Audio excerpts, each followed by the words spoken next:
Hello students, आज के इस वीडियो में हम लोग कार्बोक्सिलिक एसिड का कंप्लीट रिवीजन करेंगे और उन सारे कॉन्सेप्ट्स को सीखेंगे जिस पर प्रीवियस ईयर्स में नीट या मेंस में क्वेश्चंस पूछे गए हैं या फिर जो इस ईयर 2020 में क्वेश्चंस पूछे जा सकते हैं। तो अगर आप इस वीडियो को एंड तक देखते हैं तो आप इस चैप्टर से रिलेटेड सारे कॉन्सेप्ट्स को आसानी से सीख सकते हैं और नीट या फिर मेंस में आप बहुत अच्छा स्कोर कर सकते हैं। बहुत सारे स्टूडेंट्स ने मुझसे पूछा है कि हम लोग इनऑर्गेनिक का रिवीजन कैसे करें, तो उस पर भी मैं कुछ वीडियोस जो है वो अपलोड करूंगा। ठीक है, तो उसका चिंता आप लोग ना करें, है ना। आप लोग इस वीडियो को एंजॉय करिए। तो चलिए अब हम लोग शुरू करते हैं कार्बोक्सिलिक एसिड। हम लोग इस पूरे चैप्टर को 6 सेक्शंस में बांट सकते हैं, जिसमें हम लोगों का पहला जो है वो है नोमेनक्लेचर। तो हम लोग जानते हैं कि जो कार्बोक्सिलिक एसिड्स होते हैं उनको हम लोग एक जनरल फॉर्मूला COOH से हम लोग डिनोट करते हैं, जहां पर ये R जो है एक अल्काइल ग्रुप भी हो सकता है और एक हाइड्रोजन भी हो सकता है। तो अगर हम लोग फर्स्ट मेंबर के बारे में बात करें तो अगर हम लोग इस अल्काइल ग्रुप के जगह अगर H रखते हैं तो हम लोग जानते हैं हम लोगों को फर्स्ट मेंबर मिलता है और इसका जो कॉमन नेम है वो है फॉर्मिक एसिड। तो ये बहुत ही इंपॉर्टेंट है। अगर हम लोग R को CH3 से रिप्लेस कर दें तो हम लोगों का सेकेंड मेंबर मिल जाएगा, जिसको हम लोग एसिटिक एसिड कहते हैं। ठीक है, अगर हम लोगों के पास 2 कार्बोक्सिल ग्रुप अगर हो जाए, जैसे कि अगर हम लोगों के पास ये एक कंपाउंड अगर रहा, तो हम लोग जानते हैं इसका जो कॉमन नेम है वो बहुत ही, है ना, फेमस है, जिसको हम लोग कहते हैं ऑक्जेलिक एसिड। अगर इसी में हम लोग एक और कार्बन अगर हम लोग इंक्रीज कर दें तो हम लोगों का CH2 COOH और फिर यहां पर COOH हो जाएगा और इसका जो कॉमन नेम है वो है हम लोगों का मैलोनिक एसिड। अगर हम लोग इसमें एक और कार्बन इंक्रीज करते हैं तो ये हो जाएगा हम लोगों का CH2 COOH और यहां पर CH2 और COOH, और ये बहुत ही फेमस है इसका कॉमन नेम, जिसको हम लोग कहते हैं सक्सेनिक एसिड। ठीक है, तो हम लोगों के पास कुछ यहां पर हम लोगों के कॉमन नेम है, ठीक है, जो कि हम लोगों को पता होना चाहिए अगर हम लोग नीट या फिर मेंस में अगर हम लोग अपीयर हो रहे हैं। अगर हम लोग यहाँ पर कुछ एरोमेटिक कार्बोक्सिलिक एसिड के बारे में बात करें, जैसे कि हम लोग जानते हैं कि अगर हम लोग यहाँ पर बेंजीन COH रख देते हैं तो इसको हम लोग, है ना, बेंजोइक एसिड कहते हैं। और अगर हम लोगों के पास डाइकार्बोक्सिलिक अगर एसिड आ जाता है तो इसको हम लोग, है ना, थैलिक एसिड कहते हैं। तो ये कुछ हम लोगों के, है ना, पॉपुलर कॉमन नेम्स है जो हम लोगों को याद होना चाहिए। अगर हम लोग IUPAC, है ना, नेम के बारे में अगर हम लोग बात करें तो हम लोग जानते हैं कि जो पेरेंट चेन होता है वो हम लोगों का कार्बोक्सिल ग्रुप से ही स्टार्ट होता है और नंबरिंग भी यहीं से स्टार्ट होता है, और इनका जो पेरेंट नेम होता है वो हम लोगों का अल्केनोइक एसिड होता है। तो अगर कोई कहता है हम लोगों का कि ये इस कंपाउंड का हम लोगों का क्या IUPAC जो है वो नाम हो जाएगा, जैसे कि यहाँ पर CH2 है और यहाँ पर CH3 है, तो हम लोग यहीं से पेरेंट चेन स्टार्ट करेंगे और ये हम लोगों का एक लॉन्गेस्ट चेन मिलेगा 4 कार्बन का। और अगर हम लोग नंबरिंग करेंगे तो यहीं से स्टार्ट होगा 1 2 3 और 4। तो 2 पे हम लोग को एक मिथाइल ग्रुप मिलेगा, तो इसका जो नाम हो जाएगा वो 2 मिथाइल। ठीक है, और 4 कार्बन का पेरेंट चेन है तो ये हम लोगों का ब्यूटेनोइक और एसिड हो जाएगा। अगर कोई हम लोग से पूछता है कि इस कंपाउंड का क्या नाम है, तो अगर हम लोग यहां पर देखें तो जब कभी भी कार्बोक्सिल ग्रुप, है ना, साइड में अगर दिखता है तो ये पेरेंट चेन में होना जरूरी है। तो यहां पर पेरेंट चेन में हम लोगों का 2 कार्बन हो जाएगा और ये हम लोगों का इथेनोइक एसिड हो जाएगा और 2 पर एक सब्स्टिट्यूएंट है जिसको हम लोग फेनाइल बोलते हैं। ठीक है, तो इसका जो नाम हो जाएगा वो हो जाएगा 2 फेनाइल इथेनोइक एसिड। अगर हम लोगों के पास ऐसा कंपाउंड आता है जिसमें 2 कार्बोक्सिल ग्रुप हो जाते हैं, जैसे कि अगर हम लोग यहां पर देखें मैलोनिक एसिड को, तो हम लोग को पेरेंट चेन में यहां पर 3 कार्बन मिलेगा और इसका अगर हम लोग IUPAC अगर हम लोग, है ना, नाम देखें तो क्या हो जाएगा, तो हमारा इसका जो IUPAC नाम जो हो जाएगा वो हो जाएगा प्रोपेन डाइओइक एसिड। तो ये इसका IUPAC नेम हो गया। ठीक है, तो अगर हमारे पास 2 कार्बोक्सिल ग्रुप होगा तो पेरेंट चेन में दोनों को ले लेंगे और यहां पर हम लोग डाइओइक एसिड हम लोग लिखेंगे। अगर हमारे पास 3 कार्बोक्सिल ग्रुप हो गया तब हम लोग कैसे नाम लिखेंगे? तो अगर हम लोगों के पास जैसे कि यहां पर ये एक स्ट्रक्चर है और कोई अगर हम लोगों से पूछता है कि इस कंपाउंड का क्या नाम है, तो जैसा कि हम लोग यहां पर देख सकते हैं यहां पर 3 कार्बोक्सिल ग्रुप है, तो जब भी 2 से ज्यादा कार्बोक्सिल ग्रुप होगा तो तीनों ग्रुप को हम लोग सब्स्टिट्यूएंट मान लेंगे और ये हम लोगों का पेरेंट चेन हो जाएगा। और इस पेरेंट चेन में 3 कार्बन हो गए, तो ये प्रोपेन हो गया और यहां पर हम लोग कार्बोक्सिलिक एसिड ऐड करते हैं, तो इस कंपाउंड का जो नाम आ जाएगा वो हो जाएगा प्रोपेन। और फिर 1 2 3 और यहां पर हम लोग एक वर्ड ऐड करेंगे ट्राई कार्बोक्सिलिक एसिड। तो जब भी COH अगर पेरेंट चेन में इंक्लूड नहीं होता है तो हम लोग कार्बोक्सिलिक एसिड लिखते हैं, ठीक है। और अगर पेरेंट चेन में इंक्लूड हो जाता है तो हम लोग अल्केनोइक एसिड लिखते हैं। अब हम लोग सेकंड पॉइंट डिस्कस करेंगे जो होगा हम लोगों का स्ट्रक्चर। तो जैसा कि हम लोग जानते हैं कि जो कार्बोक्सिलिक जो एसिड होते हैं उसमें जो ये कार्बन है ये हम लोगों का sp2 हाइब्रिडाइज्ड है, ठीक है, क्योंकि ये कार्बन एक पाई बॉन्ड बना रहा है और इसलिए यहां पर अगर हम लोग बॉन्ड एंगल देखें तो हम लोगों का जो बॉन्ड एंगल है वो हम लोगों का 120 डिग्री के बराबर होगा। इसका मतलब है ये है कि अगर यहाँ पर C डबल बॉन्ड O, यहाँ पर OH और अगर हम लोग यहाँ पर R देखें तो ये बॉन्ड एंगल हमारा जो अप्रोक्सीमेटली जो है ये 120 डिग्री के बराबर होगा, क्योंकि यहाँ पर चूंकि सभी बॉन्ड आइडेंटिकल नहीं है इसीलिए यहाँ पर जो बॉन्ड एंगल है वो लगभग 120 डिग्री होगा।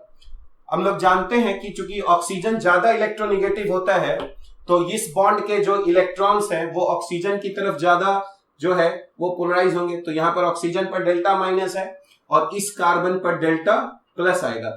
अगर किसी कार्बन पर डेल्टा प्लस आता है तो उसी को हम लोग इलेक्ट्रोफिलिक है ना नेचर भी बोल सकते हैं, यानी इस कार्बन जो पर है वो एक इलेक्ट्रोफिलिक नेचर आ रहा है। तो जैसे इस कार्बन पर जब डेल्टा प्लस डेवलप होगा तो इस ऑक्सीजन के पास लोन पेयर है, तो ये लोन पेयर जो है वो इसको दे सकता है। इसका मतलब ये हुआ कि इस कार्बन के इलेक्ट्रोफिलिक नेचर को ये ऑक्सीजन जो है वो कम कर रहा है और इसीलिए ये कार्बन एल्डिहाइड या कीटोन की तुलना में कम इलेक्ट्रोफिलिक नेचर रखता है। और यही कारण है कि अगर हम लोग रिएक्टिविटी देखें टुवर्ड्स न्यूक्लियोफाइल तो एल्डिहाइड और कीटोन का रिएक्टिविटी जो है वो न्यूक्लियोफाइल के साथ ज्यादा होता है, जबकि कार्बोक्सिलिक एसिड का अगर हम लोग रिएक्टिविटी देखें तो वो न्यूक्लियोफाइल के साथ बहुत ही कम रिएक्टिविटी शो करता है। क्योंकि अगर हम लोग एल्डिहाइड को देखें तो एल्डिहाइड में भी है ना C डबल बॉन्ड O है और अगर कीटोन में देखें तो यहां पर भी C डबल बॉन्ड O है, तो यहां पर भी डेल्टा माइनस है और यहां पर भी डेल्टा प्लस है और यहां पर भी डेल्टा माइनस है, यहां पर भी डेल्टा प्लस है, पर यहां पर इलेक्ट्रोफिलिक नेचर बहुत ज्यादा कम नहीं हो रहा है। हालांकि ये alkyl group electron donating nature का होता है, लेकिन यहाँ इलेक्ट्रॉन रेजोनेंस से दिया जा रहा है और यहाँ इलेक्ट्रॉन इंडक्टिव इफेक्ट से दिया जा रहा है, इसीलिए ये कार्बन सबसे ज्यादा इलेक्ट्रोफिलिक हो गया इन तीनों में। उसके बाद यहाँ पर है ये कार्बन यानी एल्डिहाइड का जो कार्बोनाइल ग्रुप है वो ज्यादा इलेक्ट्रोफिलिक है किसके कंपेयर में, कीटोन के कार्बोनाइल कार्बन के रेस्पेक्ट में अगर देखा जाए तो ये ज्यादा इलेक्ट्रोफिलिक है और ये कम इलेक्ट्रोफिलिक है और इसका इलेक्ट्रोफिलिक नेचर अगर देखा जाए तो इन दोनों से भी हम लोगों का कम होगा। अब हम लोग थर्ड पॉइंट देखेंगे जो होगा हमारा मेथड्स ऑफ प्रिपरेशन। तो सबसे पहले हम लोग कार्बोक्सिलिक एसिड जो है वो प्राइमरी अल्कोहल या फिर एल्डिहाइड के ऑक्सीडेशन से हम लोग बना सकते हैं। तो हम लोगों का जो फर्स्ट मेथड होगा वो होगा from oxidation of primary alcohol और या फिर हम लोग अगर एल्डिहाइड देखें तो जिसमें अगर हम लोगों के पास प्राइमरी अल्कोहल है RCH2OH और अगर हम लोग इसका है ना ऑक्सीडेशन करें तो ये हम लोगों का कन्वर्ट हो जाएगा कार्बोक्सिलिक एसिड में। तो यहां पर हम लोग कौन कौन सा ऑक्सीडाइजिंग एजेंट यूज कर सकते हैं, तो हम लोग यहाँ पर KMnO4 यूज कर सकते हैं या K2Cr2O7 हम लोग यूज कर सकते हैं। अगर हम लोगों के पास एल्डिहाइड है और अगर हम लोग उसका भी यहाँ पर अगर हम लोग ऑक्सीडेशन करें तो ये भी हम लोगों का कार्बोक्सिलिक है ना एसिड में कन्वर्ट हो जाएगा, है ना। तो इसके लिए हम लोग टॉलेंस रिएजेंट भी यूज करते हैं। तो यहाँ पर हम लोग है ना यहाँ पर हम लोग AgNH3 होल ट्वाइस और OH है ना फर्स्ट स्टेप और सेकेंड स्टेप में हम लोग यहाँ पर H3O प्लस डाल सकते हैं, क्योंकि चूंकि ये बेसिक मीडियम है तो यहां पर हम लोग को कार्बोक्सिलेट आयन मिलेगा, तो बाद में हम लोगों को H प्लस जो है वो ऐड करना होगा। तो हम लोग एल्डिहाइड को KMnO4 या K2Cr2O7 की सहायता से भी हम लोग, है ना, कार्बोक्सिलिक एसिड में कन्वर्ट कर सकते हैं। पर चूंकि एल्डिहाइड का ऑक्सीडेशन जो है वो अल्कोहल के कंपैरिजन में काफी आसानी से होता है, तो हम लोग यहाँ पर कोई माइल्ड ऑक्सीडाइजिंग एजेंट भी यूज कर सकते हैं, जो कि यहाँ पर हम लोगों का टॉलेंस रिएजेंट भी ये काम कर देता है। तो जो फर्स्ट मेथड है वो हम लोगों का from oxidation of primary alcohol और एल्डिहाइड हो गया। ये काफी इंपॉर्टेंट मेथड है ना, क्योंकि हम लोग इसकी सहायता से कार्बोक्सिलिक एसिड बनाते हैं और फिर उसको हम लोग किसी दूसरे डेरिवेटिव में हम लोग कन्वर्ट करते हैं। सेकेंड मेथड में अगर हम लोग देखें तो ये और भी इंपॉर्टेंट मेथड है, जिसमें हम लोग कहेंगे from alkyl benzene, from alkyl benzene. जैसा कि अगर हम लोग जानते हैं कि अगर हमारे पास ये बेंजीन है और यहां पर अगर कोई अल्काइल ग्रुप है जैसे CH3 है, तो हम लोग साइड चेन ऑक्सीडेशन करके भी इस ग्रुप को हम लोग कार्बोक्सिलिक, है ना, एसिड में कन्वर्ट कर सकते हैं। तो यहां पर अगर हम लोग KMnO4 OH- और अगर हम लोग हीट करें तो ये यहां पर कितने भी कार्बन का चेन होगा वो सब जो है हटकर यहां पर हम लोगों का एक COOH ग्रुप यहां पर हम लोगों का लग जाएगा। अगर यहां पर हम लोगों का, है ना, अगर इथाइल ग्रुप भी होता तो हम लोग इसके कंपैरिजन में यहां पर एक और हम लोग यहां पर COOH ग्रुप लगा देते। अगर हम लोगों के पास अगर ऐसा कोई एक कंपाउंड होता कि यहां पर हम लोगों के पास है C डबल बॉन्ड O और CH3, मतलब अल्काइल ग्रुप के अलावा भी कोई ग्रुप हो सकता है, तो यहां पर अगर कुछ भी रहे और यहां पर अगर हम लोगों के पास CH2 CH3 रहे और यहां पर हम लोगों को KMnO4 और OH- अगर हम लोग हीट अगर डालते हैं तो हम लोग इस ग्रुप को भी, है ना, कार्बोक्सिलिक ग्रुप में कन्वर्ट कर देंगे और यहां से भी हमारा एक कार्बोक्सिल ग्रुप यहां पर आ जाएगा।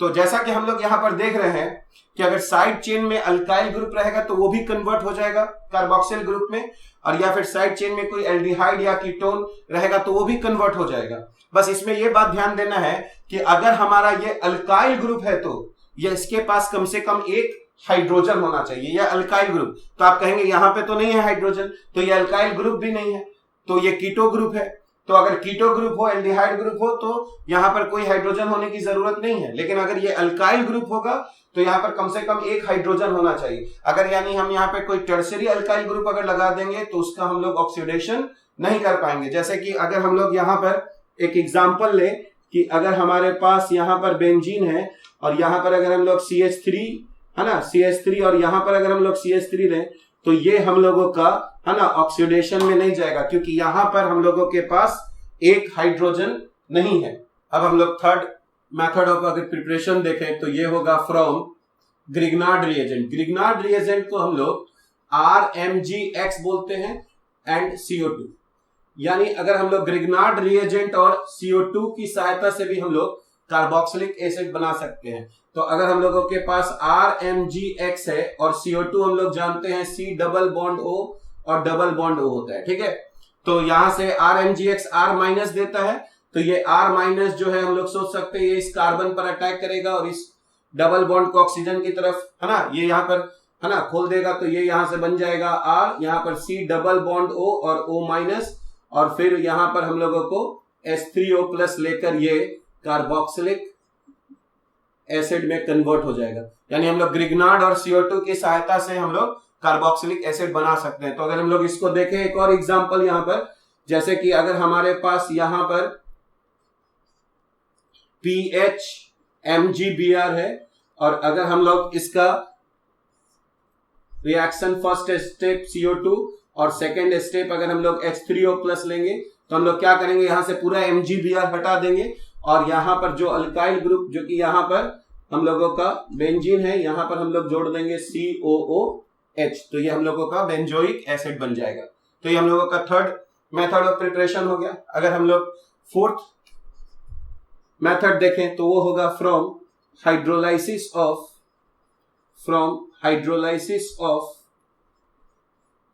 ऑफ एमाइड, है ना, एंड साइनाइड।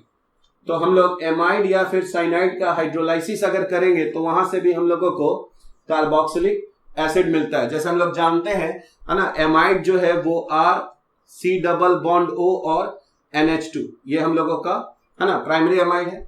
तो अगर हम लोग इसका हाइड्रोलाइसिस करेंगे तो ये हमारा लिविंग ग्रुप हो जाता है NH2। तो जैसे हम लोग हाइड्रोलाइसिस यहां पर करेंगे, है ना, H3O+ हम लोग डाल सकते हैं, है ना, या तो एसिड के प्रेजेंस में या तो फिर, है ना, बेस के भी प्रेजेंस में हम लोग हाइड्रोलाइसिस करा सकते हैं। तो ये यहां से क्या होगा, NH2 ग्रुप जो है वो यहां से हटकर हम लोगों का यहां पर, है ना, OH लग जाएगा। तो अगर हम लोग एमाइड का हाइड्रोलाइसिस करते हैं तो हम लोग को कार्बोक्सिलिक एसिड मिलता है। और यहीं पर अगर हम लोग देखें कि अगर हम लोगों के पास अगर साइनाइड है और इसका अगर हम लोग हाइड्रोलाइसिस करते हैं, है ना, H3O+ या फिर OH-, तो जैसा कि हम लोग हाइड्रोलाइसिस में समझ सकते हैं, यहां पर कार्बन पर डेल्टा प्लस है और नाइट्रोजन पर डेल्टा माइनस है, और वाटर को अगर हम लोग तोड़े तो H+ और OH-। तो जो H+ है वो नाइट्रोजन के पास जाएगा और जो OH- है वो इस कार्बन के पास जाएगा।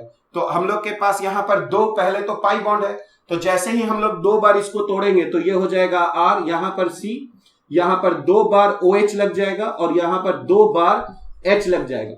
और हम लोग जानते हैं कि एक कार्बन पर 2 OH ग्रुप, है ना, स्टेबल नहीं होता है, और ये यहां से हटकर यहां पर डबल बॉन्ड O बन जाता है।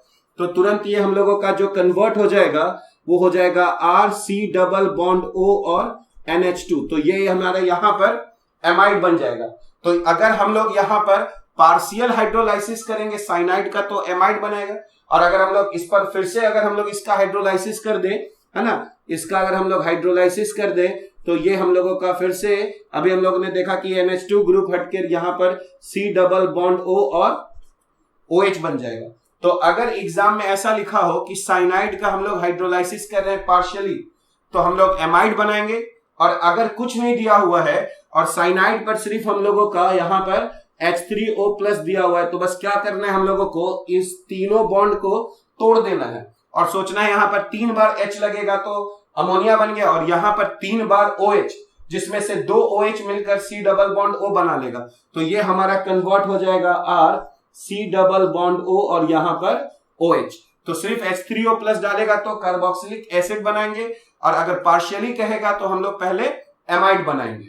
अब हम लोग फिफ्थ मेथड ऑफ प्रिपरेशन देखेंगे, जो होगा हम लोगों का, है ना, from hydrolysis of acid, halide या फिर एनहाइड्राइड। तो एसिड हैलाइड हम लोग जानते हैं R≡C≡O और Cl होता है, और हम लोग जानते हैं कि एसिड हैलाइड में यहां पर कोई न्यूक्लियोफाइल अटैक करता है और यहां से Cl जो है वो हट जाता है। तो अगर हम लोग एसिड हैलाइड पर अगर हम लोग, है ना, हाइड्रोलाइसिस करें H3O+, ठीक है, तो हम लोग यहां पे क्या करेंगे, यहां से Cl हटाकर यहां पर हम लोग OH लगा देंगे, तो ये हम लोगों का कार्बोक्सिलिक एसिड बन जाएगा। और हम लोग जानते हैं कि जो काम एसिड हैलाइड करता है वही काम एनहाइड्राइड भी करता है। एनहाइड्राइड किसको बोलते हैं, तो एनहाइड में हमारा जो फंक्शनल ग्रुप होता है वो C≡O और C≡O होता है, जहां पर ये जो पूरा ग्रुप है ना, ये लिविंग ग्रुप हो जाता है। जैसे कि यहां पर हमारा Cl लिविंग ग्रुप है, तो जब हम लोग हाइड्रोलाइसिस करते हैं तो Cl हटकर OH लग जाता है। तो जैसे ही हम लोग यहां पर हाइड्रोलाइसिस करेंगे तो ये हटकर यहां पर OH लग जाएगा, तो एक कार्बोक्सिलिक एसिड यहां से मिलेगा और एक H जो ये लिविंग ग्रुप है जब हटेगा तो O- यहां पर बनेगा और एक हम लोगों का H+ यहां लग जाएगा। तो यहां से अगर हम लोग यहां पर, है ना, R' से इसको डिनोट करें और हाइड्रोलाइसिस करें तो यहां से हम लोगों को एक कार्बोक्सिलिक एसिड R≡C≡OH लग जाएगा और एक यहां से कार्बोक्सिलिक एसिड बनेगा, तो R' और COOH हो जाएगा। तो अगर हम लोग हाइड्रोलाइसिस करें एसिड हैलाइड या फिर एनहाइड्राइड का तो वहां से भी हम लोगों को कार्बोक्सिलिक एसिड मिल सकता है। और उसके बाद अगर हम लोग देखें तो हम लोगों के पास एक और मेथड है जिसको हम लोग कहेंगे कि फ्रॉम हाइड्रोलाइसिस ऑफ एस्टर। तो हम लोग जानते हैं कि एस्टर को हम लोग रिप्रेजेंट कर सकते हैं R C double bond O, और यहां पर हम लोग ओ आर प्राइम ऐसे लिख रहे हैं। तो एस्टर में हम लोगों का ये जो है वो हम लोगों का लिविंग ग्रुप होता है। तो हम लोग एस्टर का जो हाइड्रोलाइसिस है वो हम लोग एसिडिक मीडियम में भी करा सकते हैं और बेसिक मीडियम में भी करा सकते हैं। तो अगर हम लोग एस्टर का अगर हम लोग हाइड्रोलाइसिस कराएं एसिडिक मीडियम में, तो हम लोग यहां पर देखेंगे कि ये बॉन्ड हम लोगों का यहां से टूट जाएगा और यहां पर हम लोगों का OH लगेगा और यहां पर हम लोगों का H लगेगा। तो यहां से हम लोगों का एक जो है वो कार्बोक्सिलिक एसिड बनेगा और एक हम लोगों का अल्कोहल बन जाएगा। ठीक है, तो अगर हम लोग है ना हाइड्रोलाइसिस एसिडिक मीडियम में करेंगे तो कार्बोक्सिलिक एसिड प्लस अल्कोहल बन जाएगा। ठीक है, और अगर हम लोग बेसिक मीडियम में करेंगे OH माइनस, अगर बेसिक मीडियम में करेंगे तो बॉन्ड तो ये टूटेगा पर यहां से हम लोगों को कार्बोक्सिलिक एसिड ना मिलके कार्बोक्सिलेट आयन मिलेगा और फिर यहां पर हम लोगों को अल्कोहल मिल जाएगा और बाद में हम लोगों को इसको फिर से थोड़ा है ना H+ देना पड़ेगा, जिससे ये हम लोगों का कार्बोक्सिलिक एसिड में कन्वर्ट हो जाएगा। तो इन दोनों में एक बहुत ही इंपॉर्टेंट पॉइंट है कि एक्चुअल में जब हम लोग एस्टर का हाइड्रोलाइसिस करते हैं तो कार्बोक्सिलिक एसिड और अल्कोहल मिलता है। ठीक है, तो फॉरवर्ड रिएक्शन जो है वो हाइड्रोलाइसिस ऑफ एस्टर कहलाता है। पर अगर हम लोग रिवर्स रिएक्शन अगर देखें तो यहां पर कार्बोक्सिलिक एसिड और अल्कोहल जो है वो रिएक्ट करके यहां पर एस्टर प्लस वाटर दे रहा है। तो इस रिएक्शन को हम लोग एस्टेरिफिकेशन कहते हैं। पर ये जो रिवर्स रिएक्शन है वो सिर्फ एसिडिक मीडियम में ही होगा, यानी हम लोग हाइड्रोलाइसिस एस्टर का एसिडिक मीडियम में और बेसिक मीडियम दोनों में कर सकते हैं। पर जब हम एस्टेरिफिकेशन के बारे में बात करें, यानी कार्बोक्सिलिक एसिड और अल्कोहल अगर एस्टर और वाटर बना रहा है तो वो सिर्फ और सिर्फ है ना हम लोगों का एसिडिक मीडियम में ही होगा, बेसिक मीडियम में नहीं हो पाएगा, क्योंकि यहां पर जो इलेक्ट्रोफिलिक नेचर है वो बहुत ही कम हो गया है। तो जैसे ही अगर अल्कोहल यहां पर अटैक करना चाहेगा तो ये जो ऑक्सीजन जिसके पास यहां पर नेगेटिव चार्ज है वो इस न्यूक्लियोफाइल को यहां अप्रोच होने नहीं देगा। तो हम लोग एसिडिक मीडियम में देखेंगे तो ये जो रिएक्शन है इसको हम लोग रिवर्सिबल कह सकते हैं, है ना। लेकिन बेसिक अगर मीडियम में तो ये रिएक्शन हमारा इरिवर्सिबल होगा। तो हम लोग एस्टेरिफिकेशन एसिडिक मीडियम में कर सकते हैं, लेकिन अगर हम लोग बेसिक मीडियम में देखें तो सिर्फ हाइड्रोलाइसिस ऑफ एस्टर हो सकता है, वहां एस्टेरिफिकेशन पॉसिबल नहीं है। अब हम लोग फिजिकल प्रॉपर्टीज के बारे में डिस्कस करेंगे। तो जैसा कि हम लोग जानते हैं कि अगर हम लोगों के पास कार्बोक्सिलिक अगर हम लोगों के पास एसिड है तो इसके जो दो मॉलिक्यूल्स हैं उनके बीच में हाइड्रोजन बॉन्डिंग हो सकता है। तो अगर हम लोग यहां पर देखें HO, यहां पर C, यहां पर डबल बॉन्ड O और यहां पर अगर हम लोगों के पास कोई R ग्रुप है, तो जैसा कि हम लोग जानते हैं यहाँ डेल्टा प्लस है और यहाँ डेल्टा माइनस है, तो इसके बीच में हाइड्रोजन बॉन्डिंग हो जाएगा। और यहां पर हम लोगों के पास डेल्टा माइनस है और यहाँ डेल्टा प्लस है, तो यहां भी हम लोगों के पास हाइड्रोजन बॉन्डिंग हो जाएगा, जिसके कारण है ना कार्बोक्सिलिक एसिड के मॉलिक्यूल्स के बीच में इंटरमॉलिक्यूलर अट्रैक्शन बहुत ही ज्यादा हो जाता है। और यही कारण है कि जो कार्बोक्सिलिक एसिड है उसका जो बॉइलिंग पॉइंट है वो अल्कोहल, एल्डिहाइड या कीटोन इन सब से बहुत ही ज्यादा होता है। तो जैसा कि हम लोग जानते हैं कि अगर हम लोग बॉइलिंग पॉइंट ऑर्डर देखेंगे, बॉइलिंग पॉइंट ऑर्डर अगर हम लोग देखें तो हम लोग जानते हैं कि जो कार्बोक्सिलिक जो एसिड होंगे उनका बॉइलिंग पॉइंट अल्कोहल से भी ज्यादा होता है। और हम लोग जानते हैं अल्कोहल का फिर बॉइलिंग पॉइंट एल्डिहाइड और कीटोन से ज्यादा होता है। तो बॉइलिंग पॉइंट में देखेंगे अगर हम लोगों के पास, जैसे कि हम लोग जानते हैं कि जो लोअर मेंबर्स होंगे वो लिक्विड्स होंगे, जैसे जैसे हम लोग मॉलिक्यूलर वेट बढ़ाएंगे वो फिर है ना सॉलिड होते जाएंगे। तो जैसे जैसे हम लोग मॉलिक्यूलर वेट इंक्रीज करते हैं तो बॉइलिंग पॉइंट जो है वो हम लोगों का बढ़ते जाता है। तो हम लोग कहते हैं बॉइलिंग पॉइंट जो है ना वो इंक्रीजेस, बॉइलिंग पॉइंट इंक्रीजेस है ना एज मॉलिक्यूलर वेट जो है इंक्रीजेस। तो ये हम लोगों का जो है वो फिजिकल प्रॉपर्टीज हो जाएगा।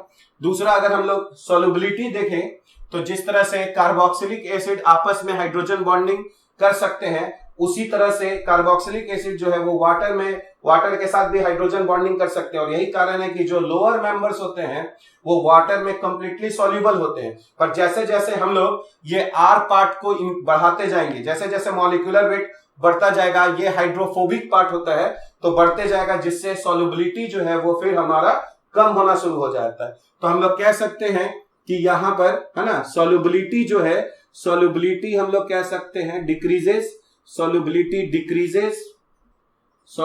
decreases as, है ना, molecular weight increases.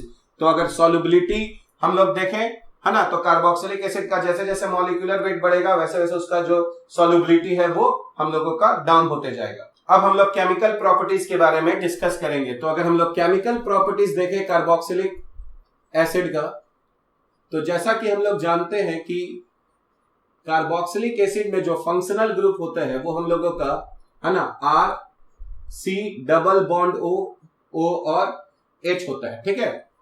तो कार्बोक्सिलिक जो एसिड होते हैं वो कुछ रिएक्शन में, है ना, इस OH बॉन्ड को तोड़ते हैं. ठीक है. जैसे जब ये एसिड के तौर पे अगर रिएक्ट करेंगे तो ये ऑक्सीजन हाइड्रोजन बॉन्ड तोड़ेंगे. कभी कभी ये रिएक्शन में जो है RC डबल बॉन्ड O और OH, तो कभी कभी ये कार्बोनाइल कार्बन और ये ऑक्सीजन के बीच के बॉन्ड को तोड़ते हैं. ठीक है. तो कार्बोक्सिलिक एसिड जब रिएक्ट करेगा तो ये OH बॉन्ड को भी तोड़ सकता है या फिर इस कार्बन ऑक्सीजन बॉन्ड को भी तोड़ सकता है. और कभी कभी क्या होता है कि हम लोगों का ये पूरा जो ग्रुप है वो रिएक्ट करता है, यानी R और इस कार्बन के बीच का भी बॉन्ड हम लोगों का टूट सकता है. तो जो सबसे इंपॉर्टेंट जो हम लोगों का यहाँ पर टॉपिक आता है वो एसिडिक नेचर आता है, जिसमें हम लोगों का ये ऑक्सीजन हाइड्रोजन बॉन्ड जो है वो टूटता है. तो अगर हम लोग सबसे फर्स्ट अगर हम लोग देखें, है ना, एसिडिक नेचर, तो जो कार्बोक्सिलिक जो, है ना, एसिड होते हैं उनके पास तो ये एसिडिक हाइड्रोजन है. तो अगर हम लोग इसका अगर रिएक्शन अगर हम लोग NaOH के साथ कराएं तो NaOH बेस हो जाएगा और ये एसिड हो जाएगा. तो ये OH माइनस यहां से H+ लेकर, है ना, वाटर बन जाएगा और यहां से एक एनायन मिलेगा और ये कटायन मिलकर ये हम लोगों का एक यहां पर सॉल्ट बन जाएगा, NO- Na+ और H2O. ठीक है. यही काम जो है वो हम लोग एक, है ना, वीकर बेस जैसे सोडियम बाइकार्बोनेट है, इसके साथ भी हम लोग एसिड बेस रिएक्शन करा सकते हैं. तो यहां पर हम लोग देखेंगे तो ये HCO3 माइनस यहां से H+ ले लेगा. ठीक है. तो यहां पर हम लोगों को R C double bond O minus और Na+ है और जो H2CO3 है उसको हम लोग H2O+ यहां पर हम लोग CO2 लिख सकते हैं. तो जो कार्बोक्सिलिक जो एसिड होते हैं वो इतना अच्छा एसिड होते हैं कि वो NaOH के साथ तो रिएक्ट करते ही हैं, जो इससे एक कमजोर जो बेस है सोडियम बाइकार्बोनेट उसके साथ भी रिएक्ट करता है. और यहां पर एक बहुत इंपॉर्टेंट पॉइंट है कि जब हम लोग यहां पर अगर फेनॉल देखें, फेनॉल, तो फेनॉल पर अगर हम लोग, है ना, OH अगर NaOH डालेंगे तो फेनॉल भी एसिडिक है, पर ये कार्बोक्सिलिक एसिड की तुलना में कम एसिडिक होता है. तो ये NaOH के साथ तो एसिड बेस रिएक्शन कर लेता है और ये यहां पर हम लोगों को एक सॉल्ट O- और Na+ और यहां पर हम लोगों का H2O बन जाएगा. लेकिन जब हम लोग इस पर सोडियम बाइकार्बोनेट अगर हम लोग डालें NaHCO3 तो ये यहां पर नो रिएक्शन होगा. तो ये बहुत ही इंपॉर्टेंट पॉइंट है कि सोडियम बाइकार्बोनेट कार्बोक्सिलिक एसिड के साथ तो रिएक्ट कर जाता है लेकिन यहां पर फेनॉल के साथ रिएक्ट नहीं कर पाता. इससे पता चलता है कि जो कार्बोक्सिलिक एसिड है वो ज्यादा एसिडिक नेचर है, किसके रेस्पेक्ट में, फेनॉल के रेस्पेक्ट में. और हम लोग जानते हैं जो इलेक्ट्रॉन विड्रॉइंग ग्रुप होते हैं वो एसिडिक नेचर को बढ़ा देते हैं. तो अगर हम लोगों के पास कहें कि यहां पर हम लोगों के पास, है ना, COOH ग्रुप है. ठीक है. और अगर हम लोग यहां पर NO2 ग्रुप लगा दे तो हम लोग जानते हैं NO2 के पास -I इफेक्ट होता है और -M भी होता है. तो ये क्या करेगा, ये इलेक्ट्रॉन को अपनी ओर खींचेगा जिससे इसका एसिडिटी बढ़ जाएगा. तो अगर कोई इलेक्ट्रॉन विड्रॉइंग ग्रुप को अगर हम लोग, है ना, पैरा पोजीशन पर और या फिर अगर हम लोग ऑर्थो पोजीशन पे लगाते हैं तो एसिडिटी जो है वो हम लोगों का बढ़ जाता है.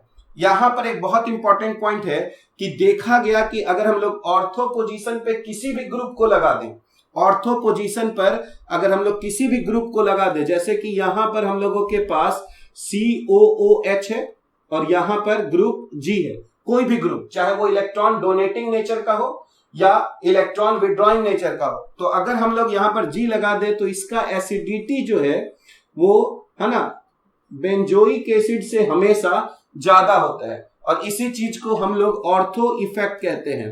इसी चीज को हम लोग ऑर्थो इफेक्ट कहते हैं क्योंकि एक्चुअल में जो बेंजोइक एसिड को अगर हम लोग देखें तो ये यहां पर C डबल बॉन्ड O और यहां पर OH है। तो जब ये यहां से एक H प्लस हटा देगा, अगर ये H प्लस हटा देगा तो ये हम लोगों का यहां पर जो कॉन्जुगेट जो बेस बना O माइनस, तो ये क्या कर रहा है, ये इसके साथ रेजोनेंस करना चाह रहा है, लेकिन ये क्रॉस रेजोनेंस कर दे रहा है। यानी ये जो फिनाइल ग्रुप है ये एक्चुअल में इसके एसिडिटी को घटा रहा है थोड़ा। और यही कारण है कि अगर हमको यहां पर ग्रुप लगा देते हैं तो जिससे इन दोनों के बीच में स्टेरिक रिपल्सन होना शुरू हो जाता है और ये आउट ऑफ द प्लेन चला जाता है, जिसके कारण अब ये इसके साथ रेजोनेंस नहीं कर पाता है। तो यहां पर एक बात याद रखना है कि अगर कार्बोक्सिलिक, अगर बेंजोइक एसिड दिखाई दे रहा है और ऑर्थो पोजीशन पर अगर कोई ग्रुप लग गया तो हम लोग कहेंगे कि चाहे वो इलेक्ट्रॉन डोनेटिंग नेचर का हो या इलेक्ट्रॉन विड्रॉइंग नेचर का हो, उसका एसिडिटी हमेशा बेंजोइक एसिड से ज्यादा होगा। अगर हम लोग यहाँ पर एक बहुत इंपॉर्टेंट अगर एसिडिटी ऑर्डर देखें तो हम लोग को याद रखना चाहिए कि जो फॉर्मिक एसिड होते हैं वो ज्यादा एसिडिक होता है किसके कंपैरिजन में, है ना, बेंजोइक एसिड के कंपैरिजन में। लेकिन बेंजोइक एसिड जो है वो ज्यादा एसिडिक हो जाता है फिर किसके कंपैरिजन में, है ना, एसिटिक एसिड के कंपैरिजन में। और अगर हम लोग यहाँ पर फेनॉल देखें तो फेनॉल का एसिडिटी जो है वो इन तीनों से कम होगा। तो ये एक बहुत ही इंपॉर्टेंट हम लोगों का एसिडिटी ऑर्डर है, ठीक है। तो जैसा कि हम लोग जानते हैं एसिडिटी ऑर्डर अगर जब भी देखना हो तो हम लोग क्या करेंगे, H प्लस हटा देंगे और एक कॉन्जुगेट बेस बन जाएगा। अगर वो कॉन्जुगेट बेस ज्यादा स्टेबल होगा तो एसिडिटी जो है वो बढ़ जाता है। या फिर सिंपली हम लोग देखेंगे कि अगर हम लोगों के पास कोई इलेक्ट्रॉन विड्रॉइंग ग्रुप है ना, और वो ऑर्थो या पैरा पोजीशन पर हो, ऑर्थो पे रहेगा तो हमेशा एसिडिटी बढ़ाएगा, पर अगर वो पैरा पोजीशन पर है तो -I-M से एसिडिटी बढ़ाएगा। और इसी NO2 को अगर हम लोग मेटा पोजीशन पे रखते हैं तो मेटा पोजीशन से रेजोनेंस नहीं होता है, यानी मेटा पोजीशन पर NO2 ग्रुप अगर लगा देंगे तो उसका एसिडिटी जो है वो इस पैरा वाले, है ना, पोजीशन से अगर हम लोग कंपेरिजन करेंगे तो कम हो जाएगा। अब हम लोग सेकेंड केमिकल प्रॉपर्टीज डिस्कस करेंगे जो होगा हम लोगों का फॉर्मेशन ऑफ एनहाइड्राइड। तो अगर हम लोग कार्बोक्सिलिक एसिड का अगर हम लोग 2 मॉलिक्यूल ले यहां पर और उसको अगर हम लोग किसी डिहाइड्रेटिंग एजेंट जैसे कि H2SO4 या फिर P2O5 के साथ अगर हम लोग हीट कर दें तो यहां से क्या होगा, वाटर हट जाएगा और एनहाइड्राइड जो है वो हम लोगों को मिलेगा।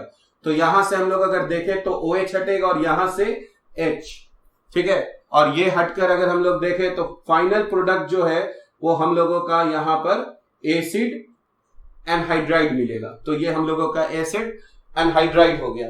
तो यहां पर हम लोग देख रहे हैं कि यहाँ कार्बन ऑक्सीजन बॉन्ड टूट रहा है, कार्बोनाइल कार्बन और ऑक्सीजन बॉन्ड टूट रहा है, और जबकि यहां पर ऑक्सीजन हाइड्रोजन बॉन्ड टूट रहा है। तो ये यहां से वाटर को हटाकर, है ना, एसिड एनहाइड्राइड में कन्वर्ट हो जा रहा है। तो ये हम लोगों का सेकेंड, है ना, केमिकल प्रॉपर्टीज हो गया। अब हम लोग थर्ड रिएक्शन देखेंगे जो होगा एस्टेरिफिकेशन।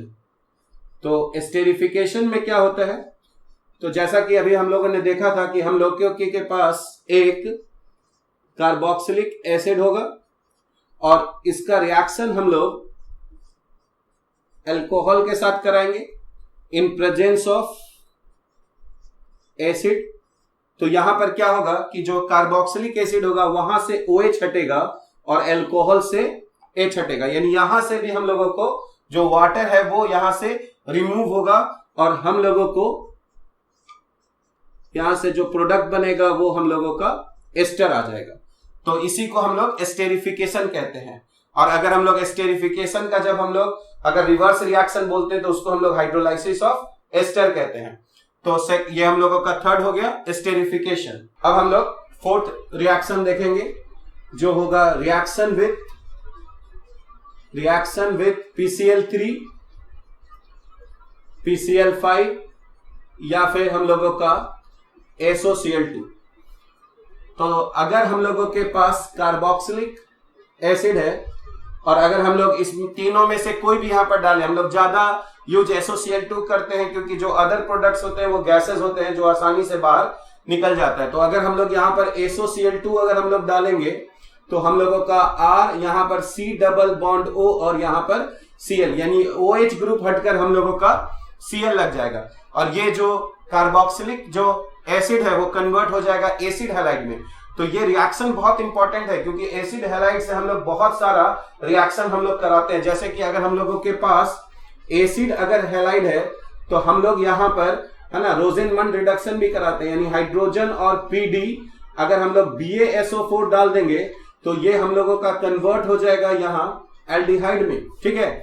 और यहाँ पर अगर हम लोग एक माइल्ड रिड्यूसिंग एजेंट जैसे कि डाइबेल H अगर हम लोग डाल दें, डाई आइसोब्यूटाइल एल्यूमिनियम हाइड्राइड, तो अगर डाइबेल H डाल देंगे तो यहां से भी हमारा Cl हटकर H लग जाएगा, तो ये हम लोगों का एल्डिहाइड हो जाएगा, ठीक है। इसी पर अगर हम लोग CH3 होल ट्वाइस और CuLi अगर हम लोग डाल दें तो ये यहां से CH3 माइनस देता है और Cl हटकर हम लोगों का यहाँ पर R, C double bond O और यहाँ पर CH3 लग जाएगा, यानी हम लोगों को यहाँ पर कीटोन मिलेगा। तो अगर हम लोग इस पर कोई ऐसा रिएजेंट डालते हैं जिसका रिएक्टिविटी कम होता है तो ये Cl हटकर एक न्यूक्लियोफाइल लग जाता है। और अगर हम लोग ऐसा कोई रिएजेंट डालेंगे जिसका रिएक्टिविटी अगर ज्यादा होगा, जैसे ग्रिग्नार्ड होगा या LiLH4 होगा, तो ये 2 बार रिएक्ट कर जाता है। जैसे कि अगर हम लोग यहाँ पर है ना ग्रिग्नार्ड डालते हैं CH3MgBr, तो एक बार क्या होता है CH3 माइनस आता है और Cl को हटाकर RC डबल बॉन्ड O और CH3 बन जाता है। पर चूंकि इसका रिएक्टिविटी ज्यादा है तो एक और मॉलिक्यूल आएगा और यहाँ पर एक CH3 और यहाँ पर O माइनस, यानी ये अल्कोहल में कन्वर्ट हो जाता है। इसीलिए यहाँ पर हम लोग लिखते हैं CH3MgBr और यहाँ पर हम लोग एक्सेस में ले रहे हैं, यानी 2 मोलर, और सेकेंड स्टेप में हम लोग यहाँ पर थोड़ा H3O प्लस डालेंगे तो ये यहाँ पर OH हो जाएगा और यहाँ पर CH3। तो अगर हम लोग यहाँ पर CH3 होल ट्वाइस CuLi डालेंगे तो एक बार CH3 लगेगा, जबकि अगर हम लोग ग्रिग्नार्ड डालेंगे तो 2 बार। और उसी तरह अगर हम लोग यहाँ पर है ना LiAlH4 अगर हम लोग डाल रहे हैं फर्स्ट स्टेप में और सेकेंड स्टेप में अगर हम लोग देखें H3O प्लस, तो क्या हो जाएगा, तो सबसे पहले एक बार Cl हटके यहाँ पर H लग जाएगा तो एल्डिहाइड बन जाएगा, और एक बार और यहाँ पर H माइनस का अटैक होगा और ये O माइनस बनेगा, तो ये कन्वर्ट हो जाएगा यहाँ पर RCH2 और यहाँ पर OH। इसी पर हम लोग क्या करते हैं, Cl को हटाने के लिए हम लोग है ना किसी एमाइन का या फिर अल्कोहल का हम लोग हेल्प ले सकते हैं। तो अगर हम लोग यहाँ पर है ना जैसे CH3CH2OH ले ले, हम लोग एक अल्कोहल ले ले और यहाँ पर कोई बेस जैसे अगर हम लोग पैरिडीन ले ले, तो ये यहाँ पर क्या हो गया न्यूक्लियोफाइल, यहाँ पर CH3CH2 हम लोग O माइनस समझ सकते हैं और यहाँ पर हम लोग को Cl अगर हटा दें तो ये हम लोगों का एक एस्टर बन जाएगा, यहाँ पर O और CH2 और CH3। तो ये रिएक्शन इसलिए बहुत इंपॉर्टेंट होता है क्योंकि हम लोग यहाँ पर कार्बोक्सिलिक एसिड को एसिड हैलाइड में बनाते हैं और फिर एसिड हैलाइड पे हम लोग है ना ऐसे हम लोग रिएक्शंस करा सकते हैं। इसमें एक और रिएक्शन हम लोग देख सकते हैं कि अगर हम लोगों के पास एसिड हैलाइड है तो हम लोग AlCl3 है ना, और अगर बेंजीन यूज करेंगे तो हम लोगों को फ्रीडल क्राफ्ट एसाइलेशन भी हो जाएगा, तो हमारा जो प्रोडक्ट होगा वो यहाँ पर है ना C डबल बॉन्ड O और यहाँ पर CH3 हो जाएगा।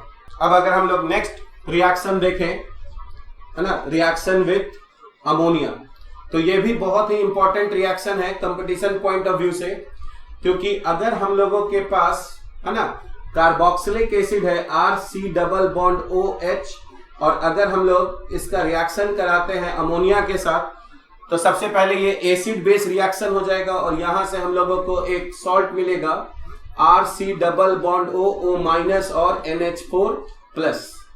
और जब हम लोग इस सॉल्ट को अगर हम लोग हीट करेंगे तो ये यहां से जो है वो वाटर बाहर निकल जाता है, तो जब वाटर बाहर निकलता है तो ये हम लोगों का है ना RC डबल बॉन्ड O और NH2 एमाइड में कन्वर्ट हो जाता है। तो हम लोग कार्बोक्सिलिक एसिड को एमाइड में कन्वर्ट कर सकते हैं। इसका अगर हम लोग हाइड्रोलाइसिस करेंगे तो कार्बोक्सिलिक एसिड मिल जाएगा।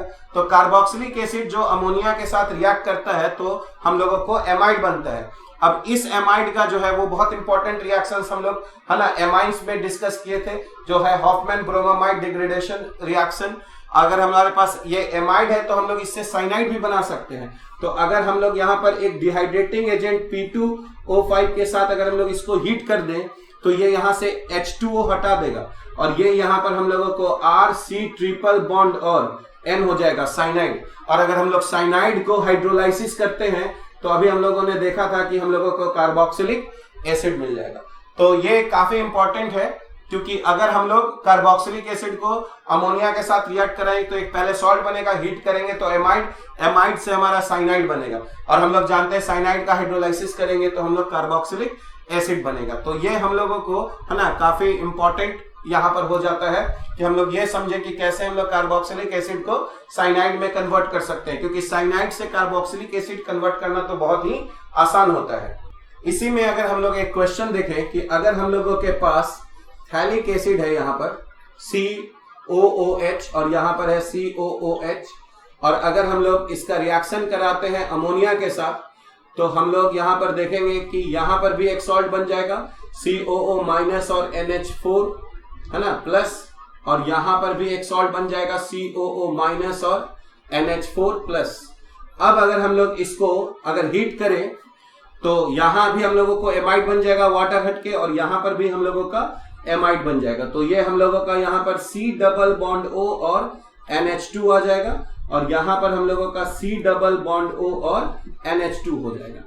और अगर अब हम लोग इसको स्ट्रॉन्ग हीटिंग कर दें, अब अगर हम लोग इसको स्ट्रॉन्ग हीटिंग कर दें तो यहां से NH2 और यहां से H यानी अमोनिया हट के हम लोगों को यहां पर एक कंपाउंड बनेगा C+ONH और यहां पर C+O, और इसी को हम लोग थैलिमाइड बोलते हैं। और इसका हम लोगों ने यूज किया था कि थैलिमाइड की सहायता से हम लोग प्राइमरी एमाइन हम लोग बना सकते हैं, ठीक है, जिस पर हम लोगों ने सबसे पहले एक बेस डाला था जहां से N- बना, फिर एक अल्काइल हैलाइड हम लोग यूज किए थे, और उसके बाद हम लोग फिर हाइड्रोलाइसिस किए थे।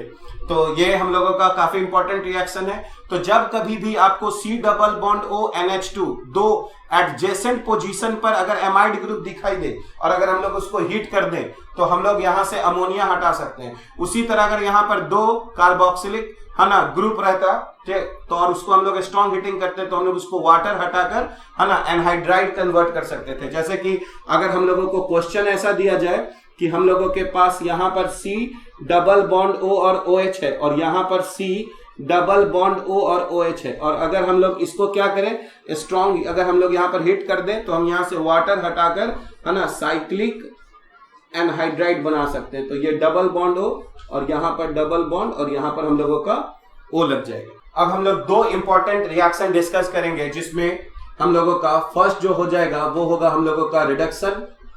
तो रिडक्शन हम लोग जानते हैं कि जो कार्बोक्सिलिक एसिड है उसका रिडक्शन जो है वो हम लोग आसानी से नहीं कर सकते हैं। तो अगर हम लोग कार्बोक्सिलिक है ना एसिड का अगर रिडक्शन करना चाहते हैं तो हम लोग यहाँ पर यूज करते हैं है ना LiAlH4 है ना, या फिर हम लोग यूज कर सकते हैं B2H6 और सेकेंड स्टेप में H3O+, ठीक है।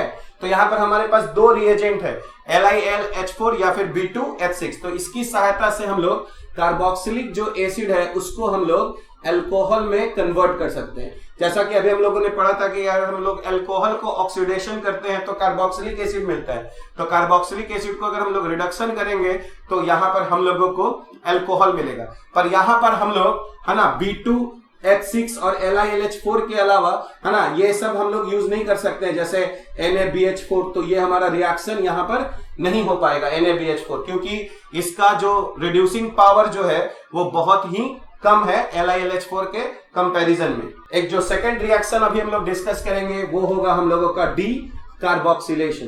तो डी कार्बोक्सिलेशन जो है ना, जैसा कि हम लोग जानते हैं ये बहुत ही इंपॉर्टेंट रिएक्शन है, क्योंकि हम लोग इसकी सहायता से है ना कार्बन को हम लोग डिक्रीज करते हैं। तो अगर हम लोगों के पास कार्बोक्सिलिक एसिड है RC+O और OH, और यहां पर अगर हम लोग है ना सोडा लाइम बोलते हैं हम लोग Na है ना OH और कैल्शियम ऑक्साइड के साथ अगर हम लोग इसको हीट कर दे तो यहां से हम लोगों का CO2 जो है वो बाहर निकल जाता है।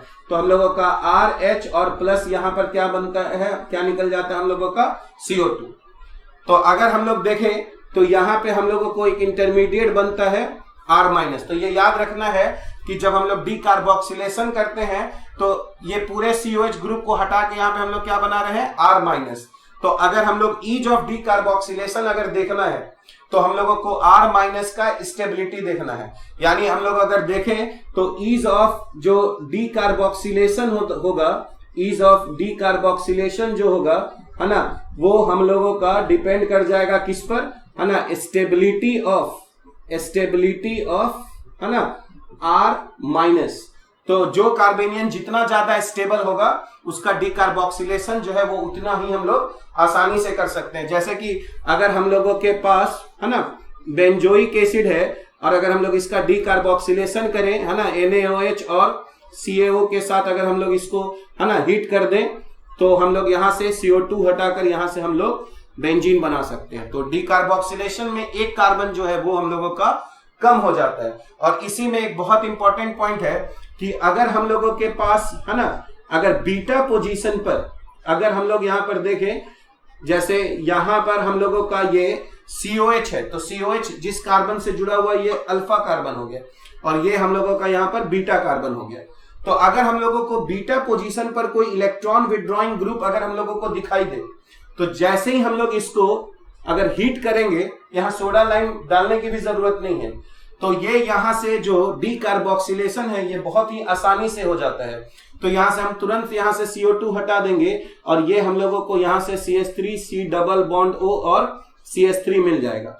तो डीकार्बोक्सिलेशन जो है वो बहुत आसानी से हो जाता है अगर बीटा पोजीशन पर कोई इलेक्ट्रॉन विड्रॉइंग ग्रुप हो जाए। जैसे अगर हम लोगों के पास मैलोनिक एसिड है CH3COOH और अगर हम लोग यहां पर C डबल बॉन्ड O और OH लें और मैलोनिक एसिड को अगर हम लोग यहां पर हीट कर दें तो यहां पर दो कार्बोक्सिलिक एसिड का ग्रुप है, पर हम लोगों को इसको समझना है कि अल्फा है और ये बीटा है। तो हम लोग कहेंगे कि इस कार्बोक्सिल ग्रुप के रेस्पेक्ट में ये हम लोगों का बीटा पोजीशन पर एक इलेक्ट्रॉन विड्रॉइंग ग्रुप है। तो यहां से CO2 को हटा देंगे और यहां H जोड़ देंगे तो ये हम लोगों का, है ना, CH3 और COOH बन जाएगा। यानी मैलोनिक एसिड को जब हम लोग हीट करते हैं तो हम लोगों को एसिटिक एसिड मिलता है। तो ये बहुत ही इंपॉर्टेंट पॉइंट है कि अगर बीटा पोजीशन पर कोई इलेक्ट्रॉन विड्रॉइंग ग्रुप होता है तो डीकार्बोक्सिलेशन को वो बहुत ही आसान कर देता है। इसके लिए हम लोगों को सोडा लाइम भी डालने की जरूरत नहीं होती है।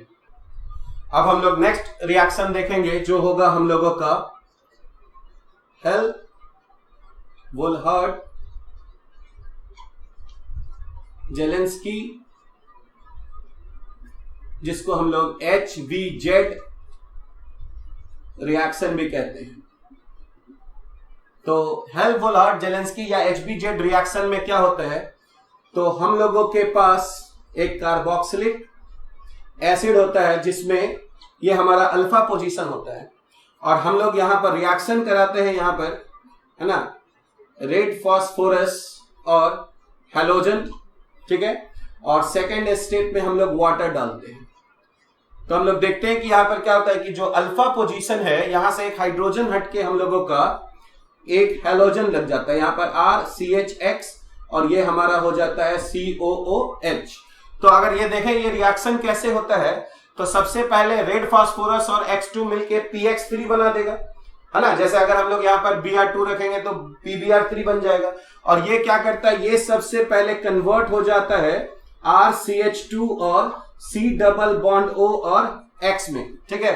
और उसके बाद हम लोगों का ये अल्फा पोजीशन पर यहां पर हम लोगों का, है ना, यहां से एक हाइड्रोजन हटकर, है ना, हम लोगों को हैलोजन लग जाता है और फिर इसका हाइड्रोलाइसिस होकर यहां पर वापस से OH लग जाता है। तो HVZ रिएक्शन में हम लोग अल्फा सब्स्टिट्यूशन करते हैं, यानी अल्फा पोजीशन पर एक हाइड्रोजन हटाकर हम लोग, है ना, किसी हैलोजन को वहां पर रखते हैं। अब अगर हम लोग इलेक्ट्रोफिलिक एरोमेटिक सब्स्टिट्यूशन के बारे में डिस्कस करें तो अगर हम लोग इलेक्ट्रोफिलिक एरोमेटिक सब्स्टिट्यूशन, तो जैसा कि हम लोग जानते हैं कि अगर हम लोगों के पास, है ना, अगर बेंजोइक एसिड है यहां पर COOH, तो COH एक डीएक्टिवेटर होता है और साथ ही साथ मेटा डायरेक्टर होता है। तो अगर हम लोग इस पर, है ना, Cl2 और FeCl3 डाल देंगे तो ये Cl+ देता है और ये COOH के रेस्पेक्ट में हम लोगों को, है ना, किस पोजीशन पे लग जाएगा, Cl मेटा पोजीशन पे। अगर यही काम अगर हम लोग यहां पर HNO3 और, है ना, H2SO4 के साथ करें तो मेटा पोजीशन पर, ये हम लोगों को पता है NO2 ग्रुप देता है, तो यहां पर मेटा पोजीशन पर हम लोगों का NO2 लग जाएगा, ठीक है। और COH के साथ जो है वो फ्रीडल क्राफ्ट रिएक्शंस जो है वो नहीं होता है, क्योंकि है ना COH जो है वो एक डीएक्टिवेटर है यहाँ पर। अब हम लोग लास्ट में यूजेस के बारे में डिस्कस करेंगे। कभी कभी एक आध क्वेश्चंस जो है वो इससे भी आ जाते हैं।